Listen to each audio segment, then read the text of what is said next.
The statewide effort to build more housing, especially in the affordable, workforce, or missing middle housing range, brought a group of state officials and consultants to Arlington on Thursday, October 19th, for a conversation and walkabout to identify ways and places such housing could be built.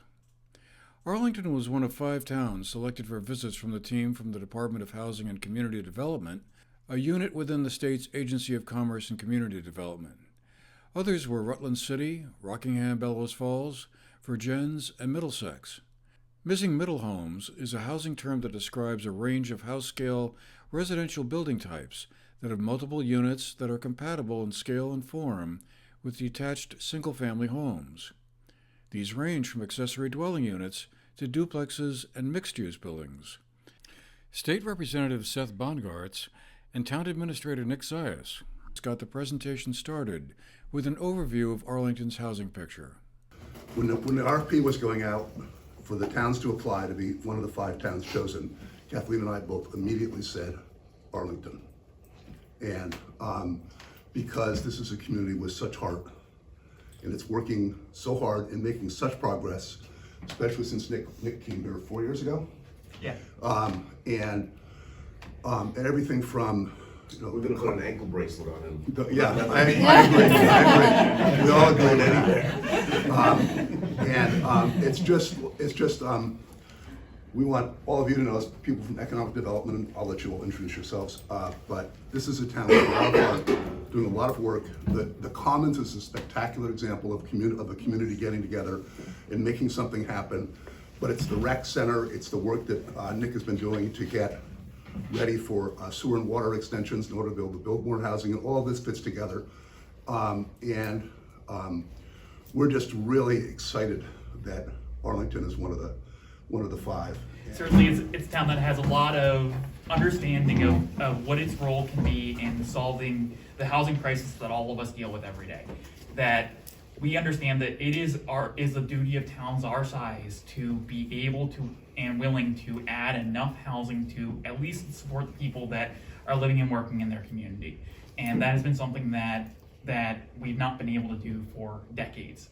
If you look back into our old town plans and town reports, this is a story that we've been struggling with for I didn't grow up here. My wife's family has been here for 150 years, and they've been struggling with questions of housing in the diaries of this family going back more than 100 years to really fully accommodate all the people who want to live and work in a town like this one. So we appreciate the state's attention to this project. We appreciate Seth's work on making sure that all of us are able to work together and are speaking the same language and are following the same rules that have given the guidance that towns like ours need to enact the kinds of ambitious zoning reforms that our planning commission, whose members are throughout the audience, just finished up. We're very proud of fresh new bylaw. We're very proud of the other work of the other town committees that have taken the housing crisis at the very heart of our political process. That we are studying wastewater, we are investing in water, and we just passed a brand new bylaw. So all of the pieces of infrastructure are coming into place to make sure that a town like Arlington can fill its duty in providing enough housing to help the state reach its housing goals. Amy Tomaso, the planning coordinator with the project team, followed with a description of the infill housing project titled Homes for All. This project is extremely meaningful and important. Arlington being part of it is important, but also it really wouldn't have happened without our legislative partners. So thank you all. And so before we dive in, I just wanted to kind of reiterate why we're here in Arlington. So as part of the Homes for All project, we're doing 5 neighborhood infill case studies across Vermont to really ground truth this work we're doing of where should new housing go, how will it fit in the Vermont context, and what does the community feel about this, because community engagement is so key as part of this process. So back in the spring, we had an open call for communities to apply to be a case study community. We received over 25 really great applications from around the state.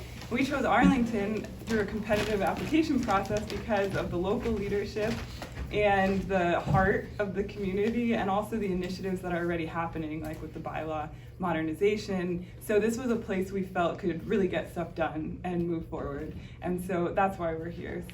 She was followed in turn by the consulting team's overview of the issues involved in filling in the missing middle. This is really an idea that when we talk about missing, it's referring to a couple different things. It's missing in terms of physical presence, the number of these kinds of units that are between a single family home and like a larger apartment complex that you might expect in a bigger city. There's a big range in between those two, and that's the scale that we're focusing on. And they exist in our communities already. They're all over Vermont, but there's not maybe enough of them to really meet the need. So they're missing in that sense. They haven't been built for a long time because they're difficult to build under the current policy regimen, under the zoning regulations. For a lot of places it's difficult to build these, and then from a financing perspective there's also some complexity. So there's reasons why these haven't been built recently. Talked a little bit about the spectrum of missing middle, that it's everything from an ADU to maybe a sixplex. What we've learned in some of our research about how this development is either happening or not happening in the state is that there seems to be a kind of what we call a tipping point at around 4 units.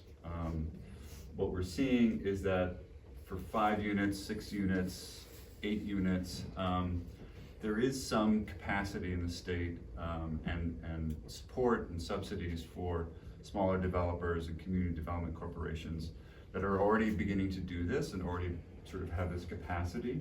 What we're seeing as a gap, really, what we're now calling our new sort of sweet spot is really more in the 1 to 4 unit category. And there are a number of reasons for this. It's generally a little bit too small for a professional developer to be interested.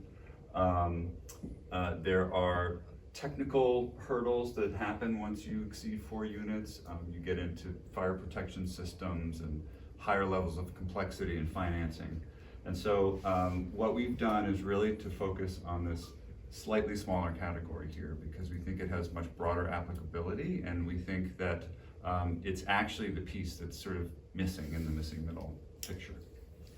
After a nearly hour-long discussion and conversation with more than 24 local residents, regional and town officials, and local legislators, the group took a walk from the Arlington Town Hall to East Arlington, where they explored several possible infill sites and discussed their potentials. In between visits to possible infill sites, we had a chance to hear again from Amy Tomaso about the project, which aims to spur local development to advance proposals in conjunction with local officials, not because of a state mandate. So it's all about bringing missing middle housing tools and resources for developers to communities. So we're in Arlington today because Arlington was selected as one of 5 case study communities across the state, and so bringing the home design guide and ground truthing it in Arlington of how would we build these homes here, where would they go, where would they fit the best, and then providing those tools and resources to actual developers on the ground. Yeah, so this is a conceptual phase of bringing these ideas to the community, engaging with the community, and then subsequent steps are training builders and developers and bringing funding and implementation grants here so that if these concepts work and they're approved by the community, then they can actually build them here. After touring several possible infill sites in East Arlington, the group returned to Town Hall, where we caught up with Town Administrator Nick Zayas again. So the next step is continuing the conversations that Arlington's been having for the last couple of years on, first and foremost, wastewater. Nothing's going to get done in this vein until the wastewater ideas are fully formulated. The wastewater study that's currently getting close to done in the next couple of months is actually done. And then sometime next year we'll have a much better idea of of what our options are, both for East Arlington as well as the rest of town, and what the wastewater options may be for the center of town or even the area around the school.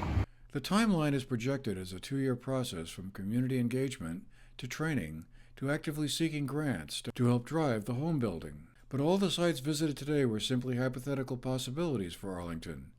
Whether the rubber meets the road on any of them is the next step.